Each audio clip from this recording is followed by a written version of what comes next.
যুক্তরাষ্ট্রের রাজনীতিতে ঐতিহাসিক প্রত্যাবর্তনের মাধ্যমে দ্বিতীয়বারের মতো হোয়াইট হাউসের মসনদে বসেন ডোনাল্ড ট্রাম্প। 2020 সালের প্রেসিডেন্ট নির্বাচনে পরাজয়ের পর অনেকটা একঘরে হয়ে পড়েছিলেন তিনি। বেশ কয়েকটি ফৌজদারি মামলা হয় তার বিরুদ্ধে। সবকিছুকে উপেক্ষা করে বিপুল জনপ্রিয়তা নিয়ে যুক্তরাষ্ট্রের 47তম প্রেসিডেন্ট নির্বাচিত হন ডোনাল্ড ট্রাম্প। এরপর থেকেই একের পর এক নিজের এজেন্ডা বাস্তবায়নে উঠে পড়ে লাগে তার প্রশাসন। অভিবাসন ও শুল্ক ইস্যুতে কঠোর অবস্থানের কারণে বেশ সমালোচনার মুখে পড়লেও দমে যাননি ট্রাম্প। সবশেষ ইরানের সঙ্গে যুদ্ধে জড়িয়ে নিজ দেশ যুক্তরাষ্ট্রেই বিতর্কের মুখে পড়েন তিনি। যুক্তরাষ্ট্রের মুদ্রাস্ফীতির নিয়ন্ত্রণ ও দীর্ঘস্থায়ী যুদ্ধ অবসানের প্রতিশ্রুতি দিয়ে ক্ষমতায় আসলেও তা পূরণে ব্যর্থ হয়েছেন ট্রাম্প। এর জেরেই দিন দিন কমছে তার জনপ্রিয়তা।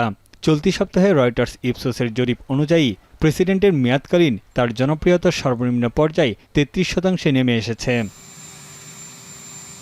শিয়া বাটার ও ভিটামিন সমৃদ্ধ লিলি বিউটি সোপ, তারুণ্যময় উজ্জ্বল ত্বকের জন্য। 4 দিনব্যাপী এই জরিপে অংশ নেওয়া 64% মার্কিন নাগরিক হোয়াইট হাউসে ট্রাম্পের কর্মকাণ্ড নিয়ে অসন্তুষ্ট। তাদের মতে ইরান যুদ্ধে যুক্তরাষ্ট্রের অবস্থান পরিষ্কার করতে পারেননি ট্রাম্প। বিশ্লেষকরা বলছেন এই হার নভেম্বরে আসন্ন মধ্যবর্তী নির্বাচন ঘিরে রিপাবলিকানদের উপর চাপ সৃষ্টি করছে। ইরানের উপর হামলার কারণে এবছর ট্রাম্পের জনপ্রিয়তায় বড় ধাক্কা লেগেছে।